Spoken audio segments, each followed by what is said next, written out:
Isang Kodao NY Yuma, Abyssal Fisherman Demon. Antas 17 hanggang 18, ang katawan nito ay parang tao ngunit magaspang ang mga braso at binti. Ang ulo nito ay malinaw na ulo ng isda at may sungay pa ng kalabaw. Nagsalita ito sa malalim na tono. Halos napatay ko na ang lahat ng ibang demon spawn maliban sa lesser demon at fallen demon. Nakatingin sa taong pumatay ng maraming kasama nito sa ilalim ng abyss. Hindi mapigilan ng demonyo ang galit. Tiningnan nito si Chenbai at sumigaw. Mukhang ikaw na nga. Sa kabilang banda, nakikita ang anino ng demonyo na dahan-daang papalapit dala ang sibat nito. Bumangon si Chenbai. Ulong. Isang abyssal fisherman demon. Bakit nandito ang isang bagay na hindi dapat nasa unang palapag? Pagkatapos ay tumayo siya. Sinagot ang demonyo ng napakakalmado. Ano? Lahat ba kayo ay mahilig pumunta rito para mamasyal kapag sumasabog ang balon ng abyss? Hindi na napigilan ng demonyo. Direktang umungol ito. Ang prinsipe ng demonyo na ito ay espesyal na pumunta rito para patayin ka. Tao, sino ka para maging mayabang sa abyss? Binuksan nito ang napakalaking bibig na puno ng ngipin. Kasabay nito, kumuha ito ng buwelo. Sumugod ng marahas para atakihin si Chenbai. Itinaas ng demonyo ang kanyang trident. Mula sa dulo ng trident, tumalsik ang tubig. Nag-ipon ng lakas ang demonyo. Tumalon. Isang palo niya. At ang tubig ay humadyos kasama nito. Umatake kay Chenbai. Kung tubig ang gamit ng demonyo, apoy naman ang gamit ng ating si Chenbai. Pagdating ng tubig, tumayo si Chenbai. Ginamit ang espiritual na lakas. At nagliyab ang apoy sa buong katawan niya. Yumuko siya. Ibinuka ang dalawang braso. Kasunod noon, isang malaking pagsabog ng apoy ang lumabas. Tinunaw ang atake ng tubig ng demonyong hito. Matapos masalag ang atake, pinatay ni Chenbai ang apoy.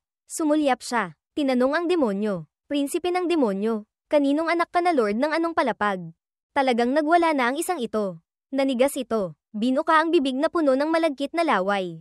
Sumugod. Ngunit sumagot pa rin ito kay Chenbai. Ang aking ama ay ang Lord ng ika-17 palapag. Pagkatapos ng mga salitang ito, nanigas ito at umikot. Umatake kay Chenbai. Mabilis siyang umiwas sa gilid. Umungol ang demonyo. Isa ka lang basura na gumagamit ng hellfire. Natakot ka na ba? Mabilis na pinatigas ni Chenbai ang kanyang mga kalamnan gamit ang kakayahan ng virus. Ang kanyang braso ay mabilis na nag-mutate sa bagong anyo. Pag-iwas sa trident, ngumiti si Chenbai ng bahagya. Haha. Pagkatapos ay sinamantala niya ang kahinaan ng demonyong hito. Ang kamay ni Chenbai ay lumapit ng malapit sa mukha nito. Nagulat ang demonyo. Napanganga ang pangit na bibig. Sa isang hingahan lang, ginamit ni Chenbai ang kamay para itulak pababa ang ulo ng demonyo. Direktang ibinaon ito sa lupa. Ang lupa at bato ay nagkabitak-bitak pagkatapos ng pagtama. Tumihaya ang demonyo sa langit. Nakalutang sa ibabaw ng ulo ng demonyo. Kinontrol ni Chenbai ang 3 immortal na espada para lumitaw. Sinabi niya, malapit na akong kumain ng masarap na pagkain. Tapos bigla kang lumitaw para istorbohin. Pagkatapos ng mga salitang ito, pinatagos ni Chenbai ang 3 espada sa demonyong hito na hindi na gumagalaw sa lupa. Mahina na ito, tapos nasaktan pa ng malubha. Kaya hindi na ito makalaban. Ang mahusay na bida sa itaas ay nagsalita pababa sa wika ng demonyo. Bilang kabayaran, gamitin mo ang iyong dugo bilang pampaganya para rito. Pagkasabi nito, ipinatawag ni Chenbai ang isang maskara mula sa sistema. Tumayo siya sa harap, nakapameaywang, at nagkomento tungkol sa mga bote ng Bloodline Potion. Siguro 10,000 bote ng Bloodline Potion ang nagsisiksikan sa backpack at storage ko. Hindi ko alam kung anong antas ng magandang bagay ang mabubuo mula rito. Lumitaw ang system panel na may detalye tungkol sa trident ng isda. Blackwater Trident. Antas, C. Uri, Sandata, Polearm. Stats, lakas dagdag 25, agility dagdag 25. Pasibo, Blackwater, kapag hawak ang sandatang ito, magkakaroon ka ng epektong paghinga sa ilalim ng tubig at paningin sa dilim. Aktibo, Wavebreaker, Level E. Gamitin ang lakas ng tubig upang magpakawalan ng malakas na atake. Kinakailangan sa pagsusuot, lakas 60. Antas 15. Pagkatapos basahin, ngumiti si Chenbai ng bahagya. Naging interesado siya, makahinga sa ilalim ng tubig. Hindi masama, ang halaga ng kakayahang ito, hindi ko alam kung kailan ko ito magagamit. Pagkasabi nito, tumingin siya sa sumasabog na bulkan sa tapat. Determinado si Chenbai, matatag ang boses. Tapos na ang mga istorbo. Oras na para magsimula. Mabilis siyang umakyat sa bunganga ng bulkan. Sa loob nito ay isang bangin. Tumayo si Chenbai sa gilid. Tumingin pababa, mukha siyang napakaliit. Matapos magmasid sandali, ngayon lamang niya naintindihan at bumulong. Tumutok sa bangin. Ngayon ko lang naintindihan ang paalalang iyon. Tumingin siya pababa sa madilim na butas. Maraming mga guhit ng lilang liwanag ang kumikinang. Mukhang napakasama. Sa itaas, may isang linya ng itim na teksto na dumadaloy kapag tumitig ka sa bangin. Ang bangin ay tumititig din sa iyo. Nagliwanag ang mga mata ni Chen Bai kasabay ng masamang aura mula sa bunganga ng bulkan. Tila naramdaman niya ito. Bumulong siya. Nandito na. Lumitaw ang system panel. Nakita ka nito. Isa kang nilalang na may likas na talino. Habang mas tumititig sa bangin na naglalabas ng kakaibang enerhiya. Tila hindi mapigilan ni Chen Bai ang sarili. Ang buong katawan niya ay nanginginig na parang takot na takot. Maging siya ay hindi maintindihan at bumulong sa sarili. May pakiramdam ng gulat. Ito ang hindi may iwasang pakiramdam kapag tumititig sa bangin. Ngunit hindi ako pwedeng umatras. Kung hindi, agad akong may iwan. Kung gayon, wala nang pagkakataon pa. Lumitaw ang sistema, nakita nito ang iyong antas, 10. Ngayon, ang mga kamay at paa ni Chen Bai ay walang tigil sa panginginig. Ginamit niya ang dalawang kamay para pigilan ang sarili. Hindi inaalis ang tingin sa bangin. Nag-isip siya, sa nakaraang buhay. Hindi mabilang na mga henyo sa level 10 o mga disipulo ng mga walang kapantay na eksperto ang huminto rin dito. Sa isang bahagi lang nila, nakatakas sila sa pagtitig na ito. Sa huli, walang sino man sa kanila ang nakabalik ng buhay. Lumitaw ang sistema na may mga abiso, nakita ka nito. Hindi ka pa nag-change class. Nakita ka nito, wala kang bloodline. Nagpatuloy ang isang malaking system panel sa harap ni Chen Bai. Sunod-sunod na abiso. Nakita ka nito, wala kang S-rank na kagamitan o mas mataas pa. Nakita ka nito, wala kang panlabas na tulong na nagpapalakas sa iyo. Nakita ka nito, lahat ng mayroon ka ay nakuha mo sa pagnanakaw. Nakita ka nito, ang lakas mo ay sa iyo. Nakita ka nito, may sapat kang lakas para kontrolin ang sarili mo. Nakita ka nito, hindi mo alam kung ano ang iyong haharapin. Nakita ka nito, ang pangalan mo. Nakita ka nito, ang iyong takot at puot. Nakita ka nito, wala kang anumang kakaibang panangga. Hindi makahinga si Chen Bai. Yumuko siya upang mapakalma at mapatatag ang katawan. Makalipas ang ilang sandali, lumitaw ang system panel, tinasa ka nito. Ikaw ay kwalipikado. Binuksan nito ang daan patungo sa pagsubok ng abis para sa iyo. Labis na nagulat si Chen Bai sa abisong ito. Hindi siya makapaniwala na nalampasan niya ito. Nagpatuloy ang isa pang system panel sa tabi, pagkatapos makumpleto ang pagsubok ng abis. Matatanggap mo ang SSS Rank Abyss Lord Class Change Scroll. Ang scroll na ito ay nakatali sa taong nakakumpleto ng pagsubok. Nagngalit ang kanyang mga ngipin. Imulat ni Chen Bai ang kanyang mga mata ng malaki para makita ng malinaw.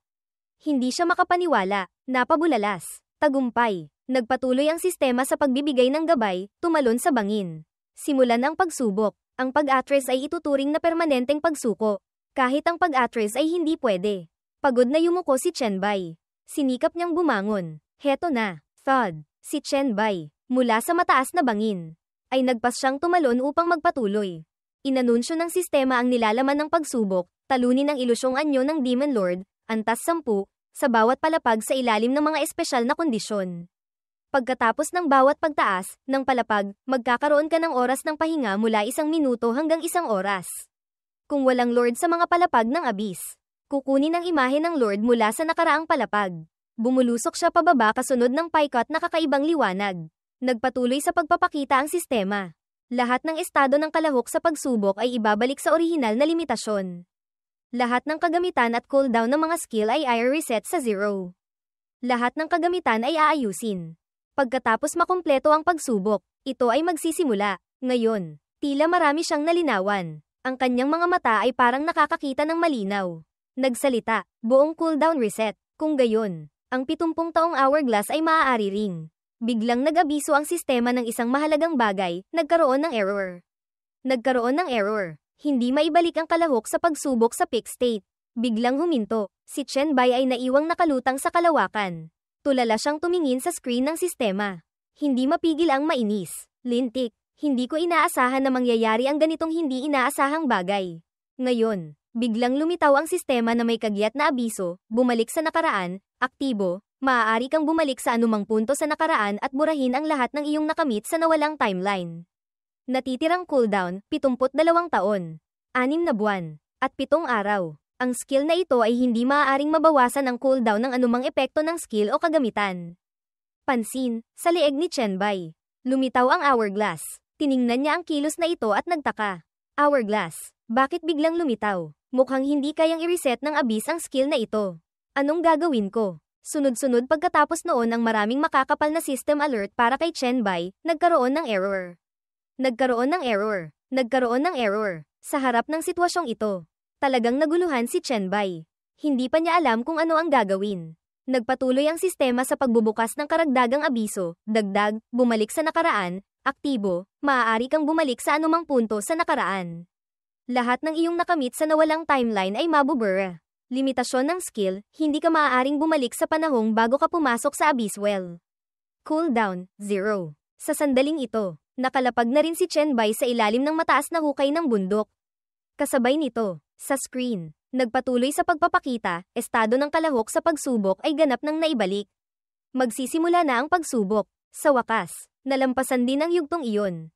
Tiningnan ni Chenbai ang kanyang kamay na puno ng enerhiya ng virus at nakahinga ng maluwag.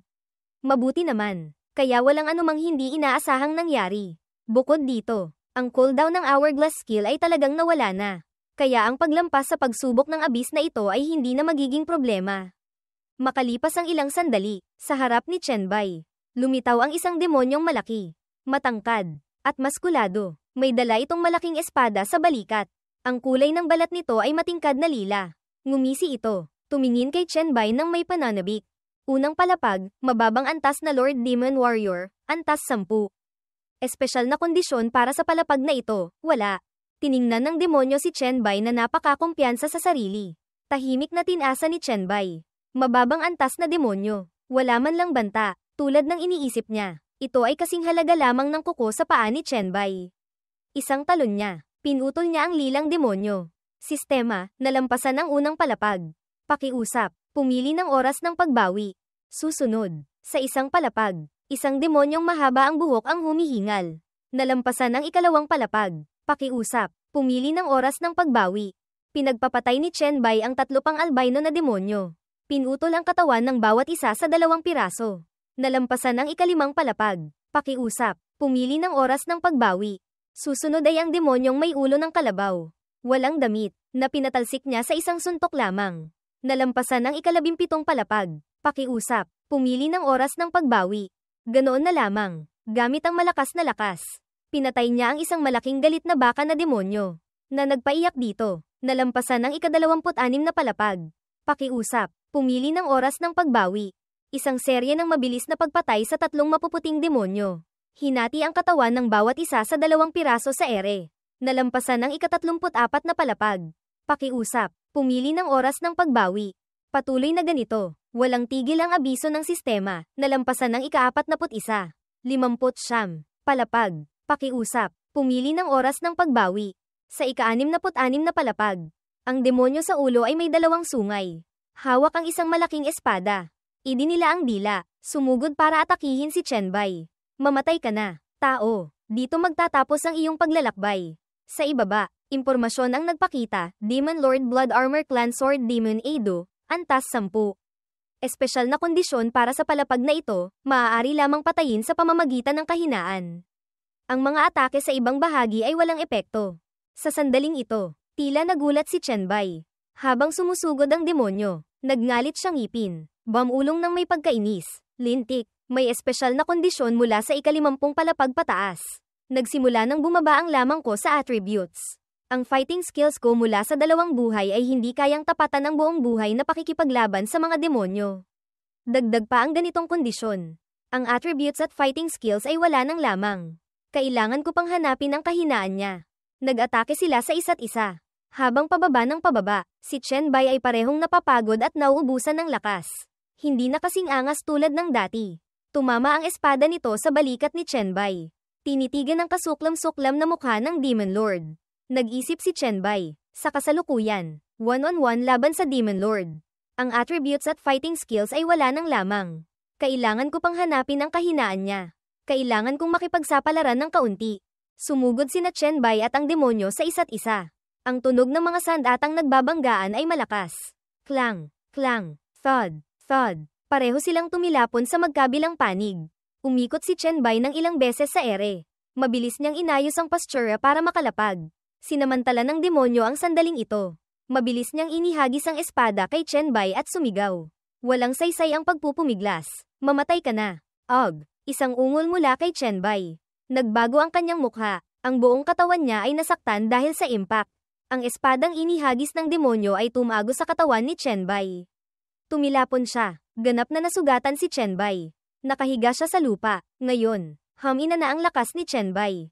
Nanlalabo ang mga mata niyang tumingin sa espada na hinugot ng demonyo mula sa kanyang dibdib.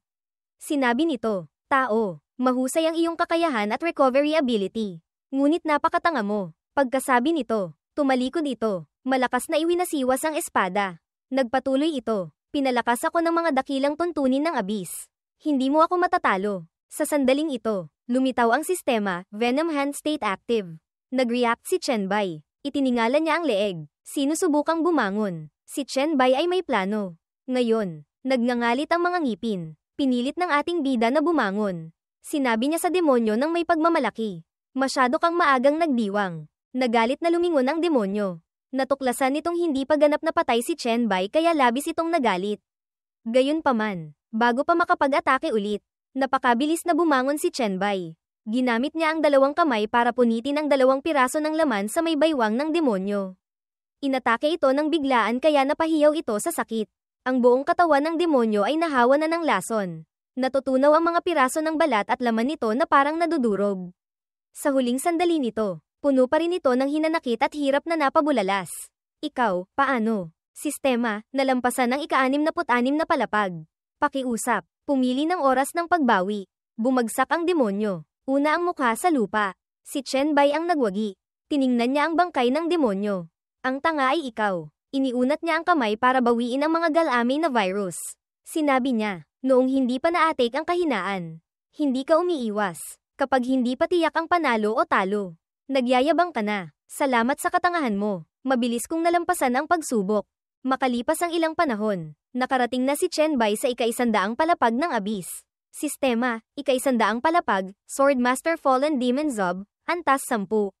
Espesyal na kondisyon para sa palapag na ito, wala. Binasa ang impormasyong ito. Hinawi ni Chen Bai ang buhok.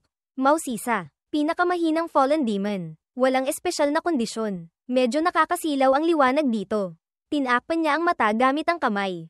Tumingin sa paligid. Hinahanap ang demonyo. Nagtataka, bakit hindi pa lumalabas? Pagkatapos ay hinimas niya ang baba. Nag-iisip, nagtago, sa abis. Komplikado ang mga relasyon. Ang lahi, personalidad, at lakas sa bawat palapag ay hindi pare-pareho. Isang maliit at mahinang fallen demon. Dahil sa iba't ibang dahilan, ay naging lord, hindi imposible. Sa kasalukuyan, nasasabik siya sa demonyo sa espesyal na palapag na ito. Nakatuon ang pansin ni Chen Bai sa unahan. Abala sa paghula, mukhang sa palapag na ito. Kailangan kong hanapin ang fallen demon na iyon. Taguan. Ha, hindi niya napansin. Sa likuran, mula sa kanyang anino, may isang maliit na itim na anino ang lumabas mula sa lupa. Lumalabas na ang demonyo sa palapag na ito ay sinusubukang atakihin si Chen Bai ng patalikod. Mula sa likuran, hawak nito ang isang espadang mas malaki pa sa katawan nito. Sumugod para tag-ain si Chen Bai. Agad na nahuli ni Chen Bai ang kilos. Lumingon si Chen Bai. Sumulyap ng may pag-iingat. Swish. Hindi makapaniwala. Pinutol ng maliit na itim na aninong demonyo ang ulo ni Chen Bai. Umikot-ikot ang kanyang katawan. Huminto ang lahat. Lumipat ang eksena sa unang palapag ng abis. Muling lumitaw si Chen Bai. Humihingal siya. Hindi makapaniwala. Ako, napatay ako agad. 2 beses. Ang hibla ng hourglass ay naglaho. Hindi makapaniwala si Chen Bai. Walang tigil sa pagbulalas. Sa sandaling maputulan ako ng ulo sa unang pagkakataon. Ginamit ko ang Venom Hand State. Ang resulta, napatay pa rin ako agad. Lumitaw ang system panel, unang palapag, Lord Lesser Demon Warrior Ban, antas 10. Espesyal na kondisyon para sa palapag na ito, wala. Kasabay nito, isang demonyong may hawak na malaking espada ang muling masiglang sumugod para tag-ain si Chen Bai. Habang hindi pa siya ganap na nakakabawi pagkatapos bumalik, hamak na tao, mamatay ka na. Gayunpaman, kahit nang hihina, para sa isang demonyo sa unang palapag, isang sampal lang mula kay Chen Bai ay sapat na para patayin ito. Walang pakialam si Chen Bai sa demonyo, nakatuon siya sa sarili niyang pag-iisip. Kung hindi ko ginamit ang natitirang kamalayan para i-activate ang bumalak sa nakaraan, baka patay na talaga ako. Tapos na ang trabaho. Ang demonyo sa unang palapag ay nakadapa na sa lupa. Nakatuon pa rin ang isip ni Chen Bai sa ika-100 palapag. Nag-iisip, kung gayon, ano ba talaga ang fallen demon sa ika-100 palapag? Tinanong niya ang demonyo sa unang palapag. Kilala mo ba ang Lord ng unang palapag? Ang isang ito, kahit nasasaktan at umuubo sa lupa, ay sinaman siya ng tingin. HMPH, kahit alam ko, hindi ko sasabihin sa iyo. Sistema, nalampasan ang unang palapag. Pakiusap, pumili ng oras ng pagbawi. Nainis si Chen Bai, lumingon dito, at nag-isip, alam ng mga demonyong ito na sila ay mga refleksyon lamang. Bukod dito, hindi sila takot mamatay o masaktan. Kailangan kong magbago ng paraan. Samantalahin ang pagkakataon para makakuha ng ilang impormasyon tungkol sa ika-100 palapag. Sa ika-72 palapag ng Abyss, madaling tinalo ni Chen Bai ang demonyo sa palapag na ito gamit ang sarili nitong espada. Habang tinutupi ang manggas, tiningnan niya ito at bumulong.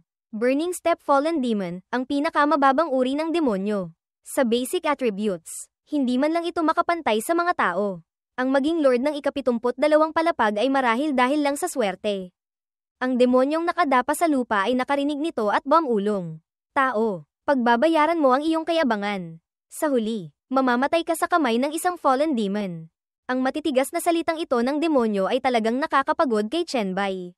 Nakapamiaywang siya, yumuko, puno ng pagtataka, nakakatawa. Ibig sabihin ba, habang palalim ng palalim ang Abyss, mayroon pa ring fallen demon lord. Kahit nasasaktan, umubo ang demonyo ngunit sumagot pa rin ng malakas. Siyempre, si Lord Zob sa ika-100 palapag.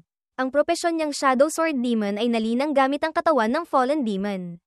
Sa mga alamat, ang Shadow Sword ng dakilang Panginoong iyon ay nakapatay na ng isang Demon Duke. Pagkasabi nito, tiyak na hinatulan nito si Chen Bai. Tiyak na mamamatay ka sa kamay niya.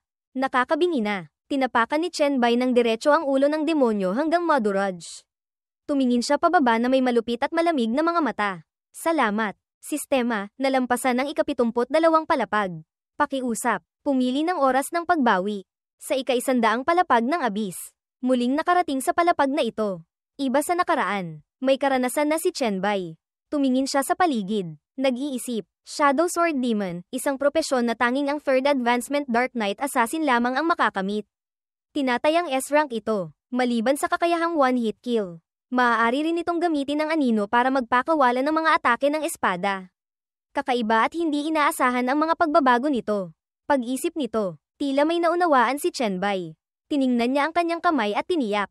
Laban sa isang Shadow Sword Demon. Wala akong lamang, ngunit laban sa isang Fallen Demon. Siyempre, may lamang ako sa attributes. Tumapak siya, gumalaw, lumipad. Habang tumatalon, pinaalalahanan niya ang sarili. Mag-ingat sa anino ko anumang oras. Huwag lumapit sa mga lugar na may anino. Panatilihin ang paggalaw. Habang tumatakbo, ikalat ang virus. Kung magpupumilit pa rin siyang humabol. Naghihintay na magkamali ako. Tiyak na mahahawaan ko siya ng virus na ito. Makalipas ang mahabang panahon, paikot-ikot sa ika-100 palapag. Hindi pa rin lumalabas ang demonyong iyon. Pagod na huminto si Chen Bai para magpahinga. Pagod siyang bumulong sa sarili. Ang tagal na. Ang pag-iingat sa lahat ng oras ay sobrang nakakapagod sa isip. Kailangan kong gamitin ang Venom Hand State para mabawi ang lakas ng isip. Kung hindi, mahihirapan akong magpatuloy. Ang kakayahang manatiling nakatuon. Pagkatapos makabawi ng kaunti, itinukod niya ang kamay para tumayo. Bigla, may isang espadang sumugod mula kung saan para atakihin si Chen Bai. Nagulat siya. Tinakpan ng sarili gamit ang kamay para umiwas. Napakasilaw. Ito ba ang pamamaraan niya? Habang hindi nakabantay, si Chen Bai ay naghahanap pa rin ng bakas ng demonyo sa ika-100 palapag.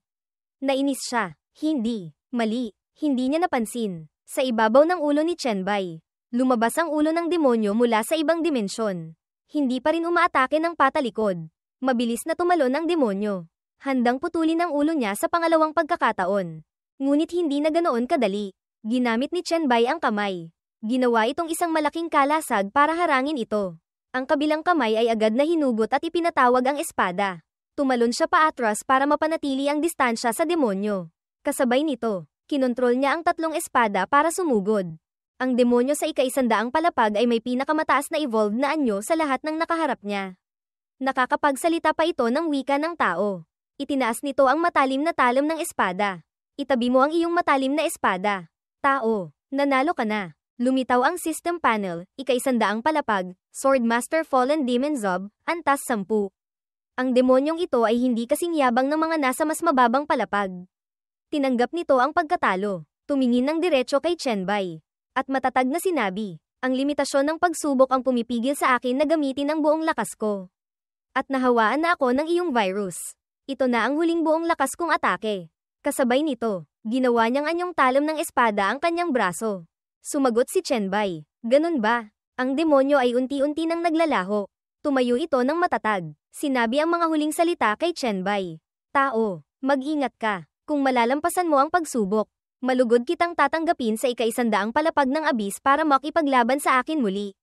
Bagamat sa kasalukuyan mong kakayahan, hindi pa sapat para malampasan ang pagsubok. Inaasahan ko pa ring magtatagumpay ka. Pagkatapos ng eksenang ito, muling nag-abiso ang sistema, nalampasan ng ika-100 palapag. Pakiusap, pumili ng oras ng pagbawi. Si Chenbai ay naging seryoso rin. Tinitingnan ng papawalang anino ng demonyo sa ika-100 antas. Tiyak na sinasabi, magtatagumpay ako. Nakatayo sa harap ng naglalahong anyo ng demonyong si RBT, si Chenbai ay may malaking paggalang din sa diwa nito. Nangako siya, sa susunod nating pagkikita, tiyak na haharapin ko ang iyong mga kasanayan sa espada. Sa kasalukuyan, si Chenbai ay nasa ika-200 antas ng kalaliman. Isang mariingal na palasyo, napaka-elegante ng paligid niya. Iba ang lugar na ito sa nakaraang 179 na antas na puro bato lamang. Paglitaw ni Chenbai, nakita niya ang anyo ng isang babae na nakahiga sa sofa at nagsalita. Kumusta, Panginoon ng ika-200, ika-200, antas ng kalaliman? Mahal na Elmia, ang nahulog na anghel. Tumingin siya sa paligid at nagpatuloy sa pagsasalita. Ipinatawag niyo ako rito. Nais niyo bang simulan ang pagsubok sa labanan? Tama ba? Lumitaw ang sistema, ika-200 antas. Panginoon, Elmia, ang 6 na pakpak na nahulog na anghel. Antas 10. Espesyal na kondisyon para sa antas na ito, wala. Sa harap ni Chenbai ay isang babae na may kagandahang nakakapukaw ng damdamin. Ang kanyang mga pakpak ay kinulayan ng itim. At ang kanyang kilos ay mukhang napakakalmado. Sumagot si Elmia, paano mangyayari iyon? Nakakapagod maglinis ng palasyong ito. Tiningnan ng babaeng ito si Chenbai nang may pananabik at nagpatuloy. Gusto talaga kitang palayain agad. Ngunit may kaunti pa akong kuryosidad. Pagkatapos ay ikinaway niya ang kamay. Tinatawag si Chenbai papalapit. Marahang sinabi, halika rito, umupo ka, agad. Sa ilalim ng kanyang mahahaba at mapuputing kamay, lumitaw ang isang eleganteng set ng mesa at upuan. May kasama pang 2 baso ng alak. Samandal ang anghel, naghihintay sa kanya. Magalang na sumunod si Chenbai. Lumapit, hinayla ang upuan. Anong kuryosidad, mahal na Elmia? Ang nahulog na anghel ay komportableng samandal sa upuan. Tinakpan niya ang bibig, ngumiti ng mahiwaga, at tinanong si Chenbai. Batay sa iyong lakas, paano ka nakaakyat sa ika-200 antas? Kahit na mapalad kang natalo mo ang kasuklam-suklam na lalaking iyon. Si RBT. Alam mo lang magsanay at umatake ng patalikod. Pagkatapos ng mga salitang ito, nagpakita si Elmia ng malinaw na kuryosidad dahil hindi siya makapaniwala na nalampasan ito ni Chenbai. At pagkatapos noon, hindi kakaunti ang mga mas mahirap harapin kaysa sa kanya. Hindi pa nakaupo sa upuan. Ipinatong niya ang kamay sa sandalan at sumagot. Ang aking alas para sa tagumpay ay hindi ko masasabi sa iyo. Ginang Elmia. Ang tono na ito ay lalong nagustuhan ni Elmia kay Chenbai. Sa lugar na ito na puno lamang ng mga demonyo, ang anghel ay nagpatong ng baba sa kamay. Inanyayahan siya, wala akong balak na alamin pa ng malalim ang tungkol sa iyo. Ngunit nababagot lang ako rito ngayon. Kaya, umupo ka't uminom tayo ng isang baso. At ikwento mo kung paano mo nalampasan ang mga iyon. Pagkatapos, hahayaan kitang umalis. Ano sa tingin mo? Napaka-sweet naman. Kinuha ni Chenbai ang bote ng alak. Maginoong nagsalin muna sa baso. At sinabi, kung gayon, ano ang nais malaman ni Ginang Elmia? Hinaplos ni Elmia ang kanyang magandang mukha. Tumingala, at nagsalita, gusto kong malaman. Pagkasabi nyon, sumandal siya. Ang kanyang mukha ay walang emosyon ngunit puno ng kuryosidad. Tungkol sa kasuklam-suklam na lalaki sa ika-105 antas. Yung malagkit na halimaw. Naalala ang ika-105 antas, Panginoon ng mutated demon. Pinagsama-samang laman at dugo na si Saro. Antas 10. Kalaliman antas 105, latian. Tapat ding ikinwento ni Chen Bai ang lahat ng kanyang nasaksihan. Ang nilalang na iyon ay parang isang lawa ng giniling na laman na bumabalot sa lupa. Kapag hinawakan mo lang, agad kang lalamunin. Mas mabilis siyang lumamon kaysa sa akin. Nang mahawakan ko siya, kinain na niya ang kalahati ng aking katawan. Sumandal si Elmia sa upuan. Nabighani habang nakikinig kay Chen Bai. Nagtanong siya ulit ng may kuryosidad. Kung gayon, paano mo siya natalo? Pagkatapos ay inubos niya ang laman ng kanyang baso. Nakipagtulungan din si Chen Bai. Inubos niya rin ang kanyang baso. Natural siyang tumayo sa harap ng nahulog na anghel at sinabi sa kanya. Kung mahilig siyang kumain, hinayaan ko na lang siyang kumain. Tutal, hindi naman ako madaling tunawin. Itinaas niya ang kanyang kamay na may kakayahan ng virus at buong pagmamalaking ikinwento ang taktika. Marahil ay hinayaan ko siyang kainin ang daan-daang braso. Sa huli, nagkaroon siya ng food poisoning at naging isang lawa ng putik. Nabighani habang nakikinig sa kwento ni Chen Bai. Ang nahulog na anghel ay humiga sa upuan. Pinaglaruan niya ang baso ng alak sa kanyang kamay at nagpahayag. Talagang interesante. Hindi ko inaasahan na kaya mong lutasin ang problema niya ng ganoon kadali. Iwinagayway ni Chen Bai ang kanyang kamay. Hindi mayabang. At sinabi, hindi iyon madali. Tutal, napakasakit tanggalin ang braso mula sa katawan. Ngayon, si Elmia ay naging mas mausisa tungkol sa isa pang demonyo. Tumingala siya sa kanya at nagtanong pa. Paano naman yung matandang mabaho na si Fingo? Siguradong nagtatago siya sa ilalim ng dagat at hindi lumalabas. Tama, naalala ang ika-136 na antas, Panginoon ng demonyo. Panginoon ng bandit fish na si Fingo. Antas 10, itinaas ni Chen Bai ang 3 daliri. Iwinagayway ito, at casual na sinabi, ang taong iyon, kung may sisisihin man, sisihin mo ang kanyang apo na nagbigay sa akin ng napakagandang kagamitan. Ang kwentong ito ay nagpatawa kay Elmia. Bumangon siya at agad na nagsalita. Hahaha, talagang marunong kang manamantala. Ngunit ang babae sa ika-153 antas ay walang kahinaan na maaaring samantalahin. Pag-alala sa ika-153 antas, Panginoon ng mutated species. Bala Flame Spirit Holly. Antas 10, isang babae na may taglay na nag-aapoy na init. Perpektong katawan. Gayunpaman, ang kanyang panlabas na depensa ay napakahirap galawin. Nang mabanggit si Holly, inalag ni Chen Bai ang baso ng alak sa kanyang kamay.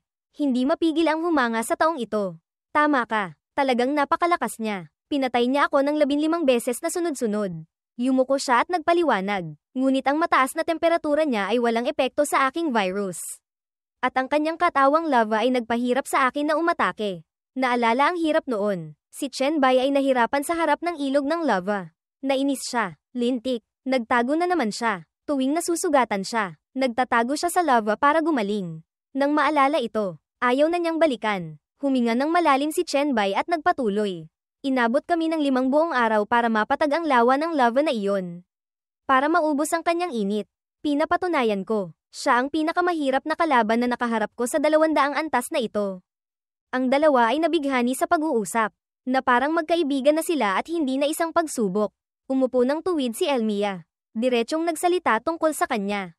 Kung pag-uusapan ang mahihirap na kalaban, ang nasa ika-186 na antas ay hindi mas mababa sa kanya, Holly. Nagbiro si Chen Bai sa masayang usapang ito. Huwag mo na siyang banggitin. Naalala ang ika-186 na antas, Panginoon ng mutated species. Reyna ng karumihan na si Mandy. Antas 10, may isang demonyong mataba at mabaho. Nakahiga ito sa gitna ng dagat ng mga nabubulok na bangkay. Ang itsurang ito ay sapat na para mandiri ang mga tao. Tuwing naiisip ito, masiglang ikinwento ni Chen Bai ang bagay na pinakakinasusuklaman niya. Sa buong kalaliman, walang kasuklam-suklam na maihahambing sa kanya. Nasa loob ng isang malaking hukay na puno ng nabubulok na bangkay at dumi. Pero komportable pa rin siya. Nabanggit lang ulit, parang gusto nang isuka ni Chen Bai ang lahat. Nandidiring nagtapat siya kay Elmia. Nahirapan akong kalimutan ng amoy sa antas na iyon. Bakit mo pa binanggit? Hindi ko na maiinom ang alak na ito. Niyakap ni Elmia ang kanyang mga tuhod gamit ang 2 kamay. Itinagilid niya ang ulo at sinabi sa kanya. Hindi malakas ang kanyang kapangyarihan. Ngunit walang demonyong gustong humamon at agawin ang kanyang teritoryo. Lumapit si Elmia sa malaking mesa. Tumingin sa baso ng alak. At sinabi, bago ko siya banggitin, hindi ka pa umiinom kahit isang lagok. Hindi ba? Noon lamang napansin ni Chen Bai. Kinuha niya ang baso ng alak. Kaya, hindi na siya nagpakipot. Tiningnan niya ng diretsyo si Elmia at matatag na sumagot.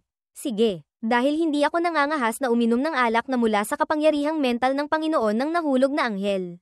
Kapag ininom ko iyan, mamamatay ako. Kaya pala, nakarating na si Chen Bai sa ika-200 antas at alam na niya ang taktika ng nahulog na anghel.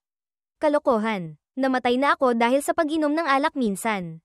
Kaya syempre hindi na ako iinom ulit ngayon. Nahal ata, agad na nagbago ang ekspresyon ni Elmia. Ngumiti siya ng may pagngangalit ng ngipin. Mayabang. Oh, nahal ata mo pala. Kung uminom ka lang, isang isip ko lang ay mapupunit-punit na kita. Sayang naman, wala nang paraan para patayin ka. Ano? Pagkatapos ng mga salitang ito, biglang tumayo si Chen Bai. Nakatitig ang kanyang mga mata sa nahulog na anghel. Puno ng hamon. Kung gayon, tumayo ka't lumaban. Kabaligtaran sa paghahanda ni Chen Bai. Sumandal si Elmia at sumagot. Hindi na kailangan. Tinatamad akong gumalaw. Dito, nawalan na ng masabi si Chen Bai. Naiwan siyang nakatayo. Napailing siya. Ginang, tunay kang reyna ng Catamaran. Pambihirang Catamaran. Pagkatapos ay kumilos si Elmia. Sa harap ni Chen Bai. Nahihiyang nagutos. Alis. Alis na. Gusto ko nang matulog. Ang paglikha ng mga projection ay nakakaubos din ng lakas. Pagkasabi niyon, naging mas malamig ang mukha ni Elmia. Bumaba ang kanyang boses. Tutal, marami pang malalakas na nilalang sa mga susunod na antas. Sa kanila, may 6 pang ang nagtataglay ng titulong Diyos. Kaya, hindi ko na kailangang kumilos pa. Lumitaw ang sistema, nalagpasan na ang ika-200 antas. Pakiusap pumili ng oras ng pagpapahinga. Pagkatapos ng mga salita ng anghel, naiwan si Chen Bai na may maraming tanong at pag-aalala. Pinili niya ang oras ng pahinga, 1 oras. Bumulong si Chen Bai. 6 na may titulong Diyos, mga tunay na Diyos ba sila? Ginamit niya ang oras ng pahinga para pag-isipan ang mga susunod na pagsubok. Laban sa ibang mga Panginoon, maaari kong gamitin ang orasan na buhangin para bumalik at magsagawa ng walang katapusang mga hamon, ngunit ang 6 na Diyos na ito. Makalipas ang ilang sandali, pumasok si Chen Bai sa espasyo ng pahinga. Abiso ng sistema, nagsimula na ang countdown ng oras. Nakaupo si Chen Bai sa kama. Nakayuko, walang tigil sa pag-iisip. Bawat Diyos ay may hawak na kapangyarihan ng mga tuntunin. Sa oras ng pahingang ito, patuloy na gumagana ang kanyang isip.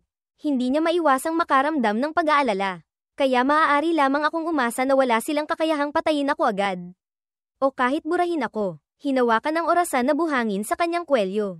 Tumingala si Chen Bai. Ngayon, lubos siyang determinado. Maaari kong gamitin ang reverse function ng orasan na buhangin. Kahit na siya ay isang masamang Diyos. Tiyak na makakahanap ako ng paraan para patayin siya. Sa kalaliman, antas 235, ilang na lugar. Si Chen Bai ay muling natalo laban sa isang malaki at matabang demonyo. Nakahiga siya sa isang malaking bato sa harap nito. Ang mga mata ni Chen Bai ay nasa ilalim ng hypnosis nito. Walang malay siyang tumingin sa kawalan. Ang kanyang mga mata ay nagniningning. Ang boss ng antas 235 na ito ay nakasuot ng malaking sombrero ng salamangkero. Ang ulo nito ay may isang mata lamang. Walang makitang bibig, ngunit naglalabas ng tunog, matulog ka ng mahimbing magpakailanman sa ilusyon. Hamak na tao. Ipinakita ng sistema, antas 235. Panginoon ng mutated demon race. Abyss ay Salisbury. Antas 10. Espesyal na kondisyon para sa antas na ito, hindi alam. Si Chen Bai ay ganap na nasa ilalim ng hypnosis ng Panginoon. Nahihilo siya. Nanlalabo ang paningin. Umuugong ang tainga. Hindi makapag-isip ng maayos. Sumidhi ang tingin ng Panginoon. Tumingin ito pababa ng may kuryosidad at sinabi, "Haha, nakaka-curious. Anong magandang panaginip ang nakikita mo?" Sa kanyang panaginip, may isang babaeng nakayuko, nagmamakaawa. Mahal na Panginoong Chen Bai. Tanggapin po ninyo ang aking taus-pusong debosyon at pag-aalay. Nanaginip siya, mayroon siyang sariling demon-ikong kaharian si Chen Bai. Dito, mayroon siyang harem. Nakaupo siya ng marangya sa isang malaking trono. Napapaligiran ng maraming kababaihan. Nanaginip si Chen Bai na iyon ay ang Diyos ang si Hila. Ang babaeng kinamumuhian niya hanggang sa kaibuturan. Nakaluhod ito sa kanyang paanan. Nagmamakaawa, handa akong ialay ang lahat para paglingkuran kayo. Kahit bilang alipin, kasangkapan, o kahit laruan ninyo, ito ay walang hanggang karangalan para sa akin. Tiningnan niya si Hila ng may nasisiyahang mga mata. Nagsalita, kung sabihin kong ibigay mo ang iyong kapangyarihan. At pagkatapos ay mamatay ka. Ano? Tiningnan ni Hila si Chen Bai ng may sakit. Lumuluha, tahimik siyang hindi sumagot. Pagkatapos, natakot sa kanya at nagpatuloy sa pagmamakaawa. Panginoon, hindi po ba kayo naniniwala sa akin? Ako ay lubos na tapat sa inyo. Malamig na sumagot si Chenbai. Huwag ka nang umarte. Alam ko kung anong klaseng tao ka. Gusto mo lang mabuhay. Hindi pinahihintulutan ng iyong ambisyon ang katapatan. Sa iyong buhay, hindi kailanman umiral ang salitang katapatan. Pagkasabi niyon, lumapit siya kay Hila. Hinaplos ang kanyang eleganteng baba. At bamulong. Gayunpaman, maaari kong iligtas ang iyong buhay. Siya, Hila, ay mahina na parang asong binigyan ng buto. Salamat po. Handa akong gawin ang lahat para sa inyo. Inabutan niya ito ng kadena at nagutos. Kung gayon, isuot mo ito. Atali mo ang sarili mo sa tabi ng tarangkahan. Maging asong tagapagbantay ka. Ang kadena ay inilapag sa harap ni Hila. Ayaw niyang tingnan ang kadena. Nagngalit ang mga ngipin sa inis. Pagkatapos, walang sinabi, yumuko siya ng husto sa lupa sa harap ni Chenbai. Nakaupo si Chenbai sa trono. Lubos na nasisiyahan. Tinaas ni Chenbai ang kanyang baba. Nagtanong, ano? Ayaw mo? Ngunit hindi. Si Hila, kahit sa sukdulen, ay kusang loob na isinuot ito sa kanyang leeg. Sinasabi pa kay Chenbai, handa akong maging aso para sa Panginoon. Ito ay walang katapusang karangalan para sa akin. Bumalik sa realidad. Kalaliman antas 235, ilang na lugar. Si Chenbai ay nagdedeliryo. Nagsasalita siya sa kanyang panaginip. Inilalabas ang kanyang galit. Nagsasalita ka ba? Tama. Iyan ang tunog na dapat manggaling sa isang aso. Ang eksenang ito ay narinig lahat ng Panginoon. Ang mata nito ay nanlaki sa tuwa. Sa pakikinig lamang, ang Panginoong demonyo ng antas na ito ay nasiyahan din. Sinabi nito, TSK. Ang taong ito, talagang marunong mag-utos. Pagkasabi niyon, lumapit ito kay Chenbai habang siya ay nalulunod pa sa kasiyahan ng panaginip. Huwag kang matakot, sisisipsipin ko ang iyong kaluluwa. Mananatili ka magpakailanman sa aking katawan upang tamasahin ang magandang panaginip. Sa likuran ng Panginoon, 3 espada ni Chenbai ang kontroladong sumugod. Ang 3 espada ay umatake sa Panginoon. Agad, nataman ito at natamba. Lubos itong nagulat dahil hindi nito alam kung saan nanggaling ang mga espada. Lumitaw ang abiso, paalala, espesyal na kondisyon ng antas na ito, makakita at makatakas mula sa ilusyon ni Salisbury. Sa mismong sandaling ito, ang ating matikas na bida ay nagising na. Hinayla niya pabalik ang 3 espada bilang harang. Pagkatapos ay dahan-daang tumayo at nagsalita. Kahit maganda ang panaginip na ito, hindi pa rin ito realidad. Kung mananaginip ako magpakailanman, nakakabagot iyon. Ang demonyong Panginoon, na inatake at tumutulo ng likido, ay kumuha ng bendahe at idinikit ito sa mukha. Hindi nito mapigil ang magtaka tungkol sa kanya at nagtanong, kailan mo pa nakikita ang ilusyon? At nakatakas ka pa nang hindi ko namamalayan. Tumayo siyang muli nang may panganib sa ilalim ng anino ng antas 235. Mahinahong nagsalita si Chenbai sa harap ng Panginoon. Hindi mahirap makita ito dahil hindi mo ginagaya ang presensya ng isang Diyos. Marahil kaya itong gawin ng iyong tunay na anyo. Ngunit sa pagsubok, ikaw ay antas 10 lamang. Pagkasabi niyon, iwinasiwas niya ang kamay. Pinalutang ang 3 espada. Tumayo siya ng tuwid. Direktang hinarap ang Panginoon. Sumigaw. Ang paraan ng pagtakas ay mas simple pa. Dahil ang mga espiritu ng espada ay hindi mo nahila sa ilusyon. Mayroon silang sariling pag-iisip. Nainis ang Panginoon. Bumagsak ang mga talukap ng mata nito. Tiningnan ng masama si Chenbai na may anyong napahiya. Kung gayon, maaari mo na pala akong patayin mula pa sa simula. Ngunit gusto mo lang akong paglaruan. Yumuko si Chenbai. Nag-isip ng malalim. Hindi tumitingin sa mukha ng demonyo. At nagsalita, hindi totoo. Wala akong balak na paglaruan ka. Gusto ko lang magpahinga. Tutal, pagkatapos bumaba ng maraming antas ng kalaliman. Ang aking lakas ay lubos ng naubos. Sa loob niya ngayon, para siyang naglalakad ng pagod at walang direksyon. Sinabi niya sa sarili, ang 200 antas na ito, libu-libong beses na bumalik. Libu-libong laban, libu-libong kalkulasyon. Kahit na ang pisikal at mental na lakas ay maaaring manumbalik. Kung wala ang panaginip na ito, ang aking kalooban ay lubos ng nasira. Tumingala siya sa Panginoon. Kumunat ang noo ni Chenbai ng may higit na determinasyon. Dahil mayroon pa siyang malalim na puot. Nag-isip siya, sa kabutihang palad. Tinulungan mo akong maalala kung bakit ako umiiral. Kung hindi, malamang ay naging baliw na ako. Naipit sa walang katapusang siklong ito. Lumalaban ng walang humpay. Nagtataka pa rin ang Panginoon. Nag-iingat itong nagtanong muli, kung iyan ang sinasabi mo. Napagod ka ba sa nakaraang 200 antas? Nagpapahinga ka ba talaga sa aking mundo ng imahinasyon? Alam ng Panginoon na hindi nito matatalo si Chenbai. Tumalikod dito at nag-iwan ng ilang mahalagang pahiwatig para kay Chenbai. Ngunit hindi mo kailangang mag-alala ng labis. Hindi na magtatagal ang mga labanan. Agad na nagtanong si Chenbai. Kung gayon, malapit na ba sa mga huling antas? Tumingala ang Panginoon sa kalangitan. Pumayag itong magbunyag ng impormasyon kay Chenbai. Marahil ay mayroon pang mas kaunti sa 300 antas. Gayunpaman, maraming antas ang walang laman pa. Ang mga salitang ito ng Panginoon ay lalong nagpausisa kay Chenbai. Ngunit hindi rin gaanong nakatulong sa kanya na malaman ng mas malinaw. Sumigaw si Chenbai, mukhang hindi mo alam. Walang magiging huling antas ng mga Panginoon. Ang kalooban, ng universo, at ang kalaliman ay palaging magpapatawag ng Panginoon ng antas na iyon para labanan ako. Tulad ng demonyong usok sa antas 215 na dating Panginoon ng antas 172 na may magaspang na kamay na parehong-pareho. Nakalaban ko na siya ng maraming beses. Ang pagtataka at haka-haka ni Chenbai ay nagpatawa ng malakas sa Panginoon ng antas 235 na ito. Sinulyapan siya nito at sumagot ng mahiwaga. Hahaha, wala akong sasabihin. Lahat ay babagsak sa kawalan kapag nagpatuloy ang laban. Tumingin sa unahan. Lumitaw ang liwanag ng espasyo.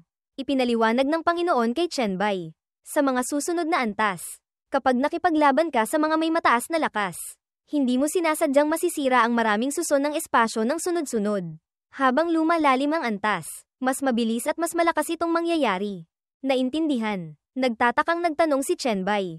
Talaga. Pagkatapos, lubos siyang nagpasalamat sa Panginoon ng antas na ito. Yumuko si Chenbai ng magalang. Salamat, Salisbury. Pagkatapos malampasan ang pagsubok, kung may pagkakataon, bibisitahin kita. Sinulyapan lamang siya ng Panginoon.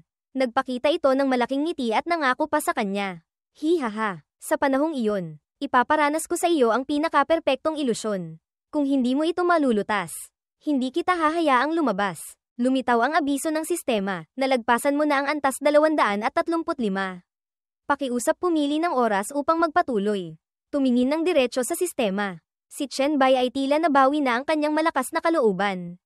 Alam na niya ang paraan upang makatakas sa walang katapusang siklong ito at maaaring lumaban hanggang sa huli.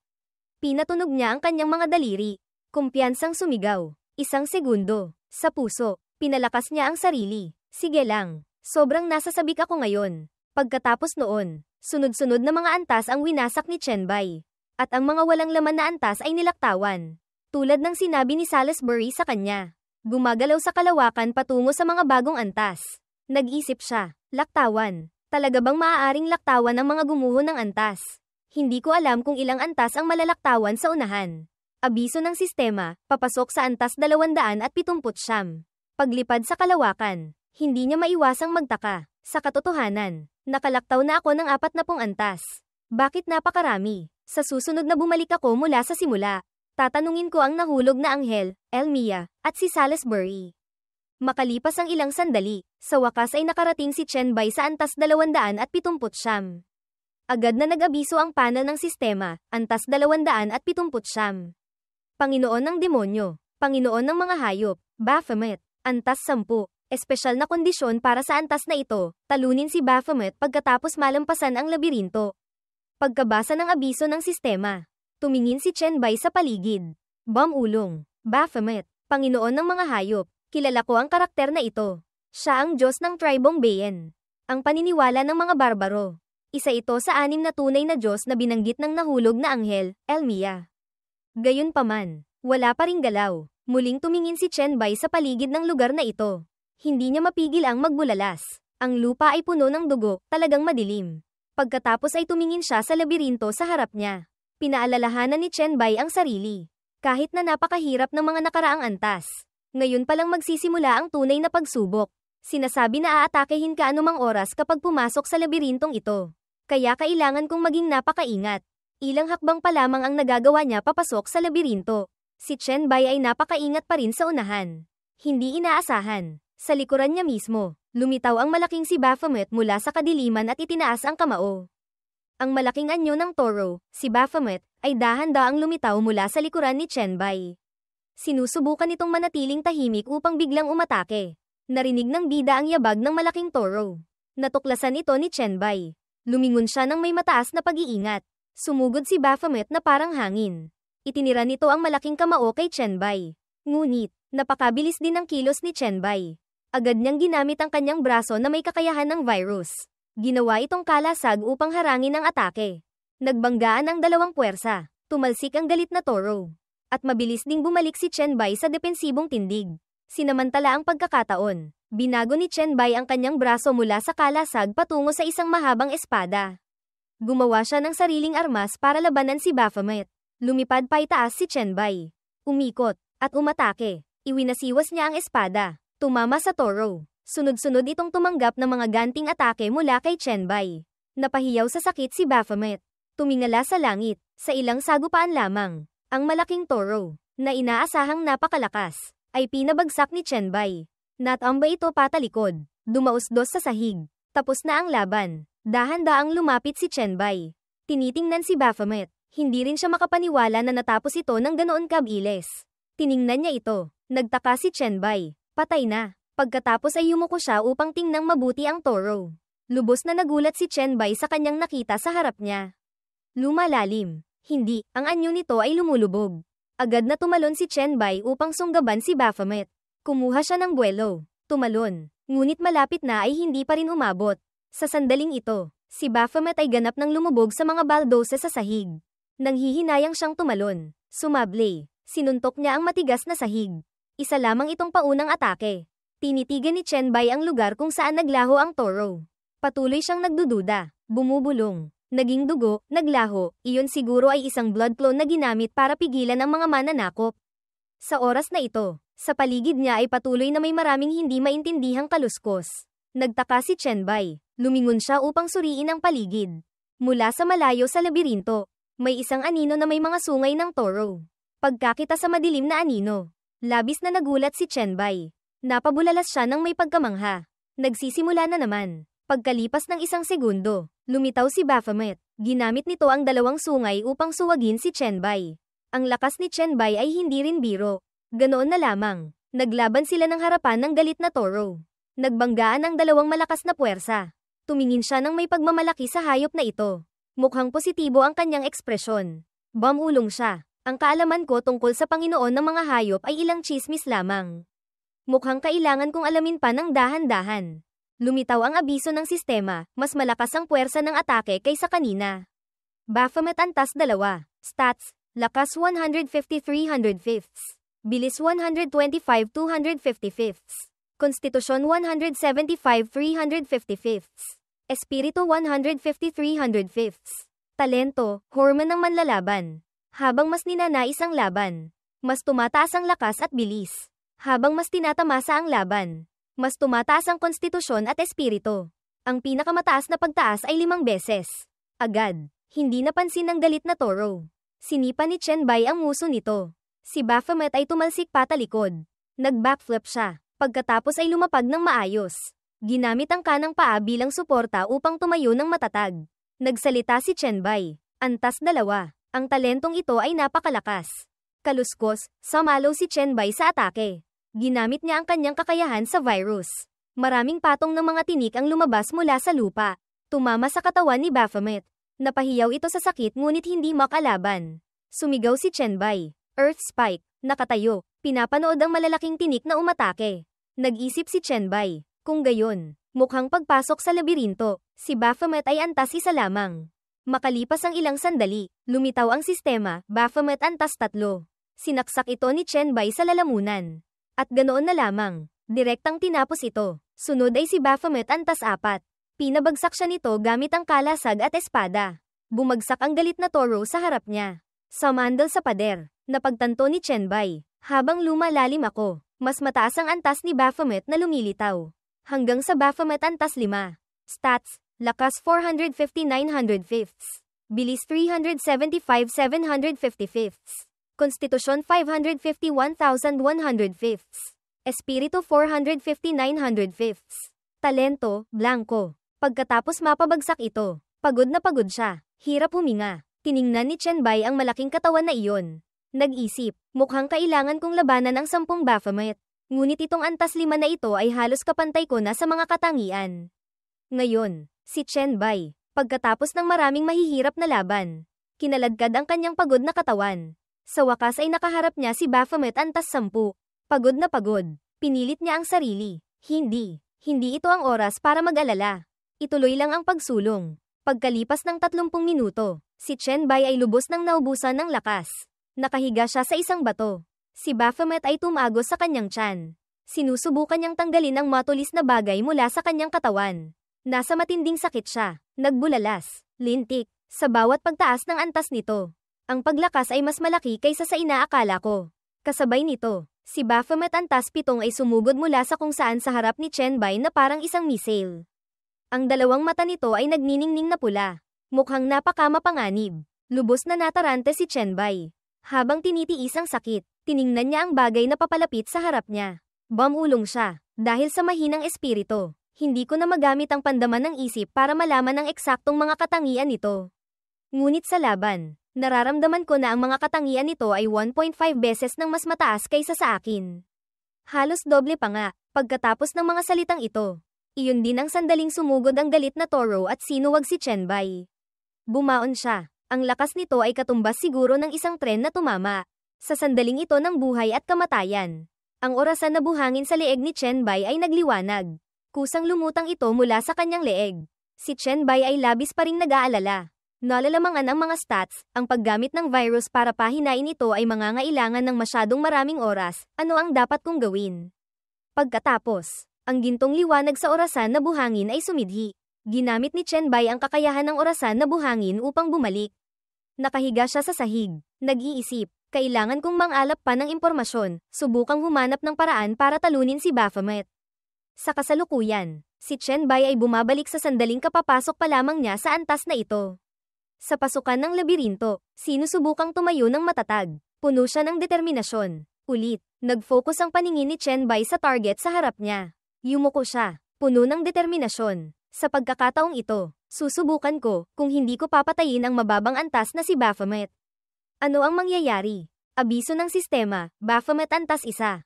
Inakit ni Chen Bai ang galit na toro pagdating sa isang punto. Huminto si Chen Bai. Yumuko siya at bumulong. Sa unahan ng lugar kung saan lilito si Baphomet antas 2. Sinusubukan ni Chen Bai na akitin sila para magbanggaan ang antas 1 at antas 2 na Baphomet. Gayunpaman, hindi nangyari ang inaasahan. Tumayo si Chen Bai na tulala sa gitna ng daanan. Lumingon-lingon siya, naguguluhan. Hindi lumitaw. Bakit? Patuloy siyang tumingin sa paligid. Hindi kaya. Agad siyang humarurot. Ang lugar ni Baphomet antas 7 ay nalampasan na. Ito ay isang lugar na hindi ko pa napuntahan. Nagdududa ang mga mata ni Chen Bai. Nag-iisip, hindi kaya, kailangan lang nang huwag patayin ang antas 1 na si Baphomet para madaling malampasan ito. Pakiramdam ko ay hindi ganoon ka-simple. Sa mga sandaling hindi siya nakatingin. Agad na lumitaw si Baphomet sa likuran niya. Napakabilis din ni Chen Bai. Naramdaman niyang mayroong bagay sa likuran niya. Agad siyang lumingon. Kasabay nito, ang malaking kamao ng toro ay malapit na sa mukha ni Chen Bai. Pinahirapan siya ni Baphomet. Agad niyang ginamit ang function ng orasan na buhangin. Mabilis ang tibok ng puso ni Chen Bai. Hingal siya, natakot siya at nagbulalas. Buti na lang, muntik nang hindi umabot gamitin ang pagbabalik tanaw.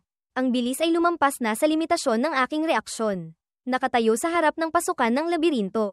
Napakamot siya ng ulo. Hindi mapigil ang matakot sa alaala kanina. Tiyak na si Baphomet antas 8 iyon o mas mataas pa. Ngunit bakit ako nakatagpo ng ganoon kataas na antas na Baphomet? Malinaw na hindi lumitaw ang mababang antas na si Baphomet kanina. Pagkatapos ng maraming beses na mamatay at bumalik, noon lamang niya natanto ang kakaibang tuntunin sa lugar na ito. Naiintindihan ko na, marahil ay iisa lamang si Baphomet sa labirinto, marahil ay naabutan niya ako. Tumingin sa loob, napagtanto niya, kung papatayin ko siya habang mababa pa ang antas niya. Muling isisilang siya sa mas malalim na bahagi at tataas ang antas. Kung hindi ko siya papatayin, patuloy siyang hahabol. Ngayon, gumuhit si Chen Bai ng isang plano sa kanyang isip.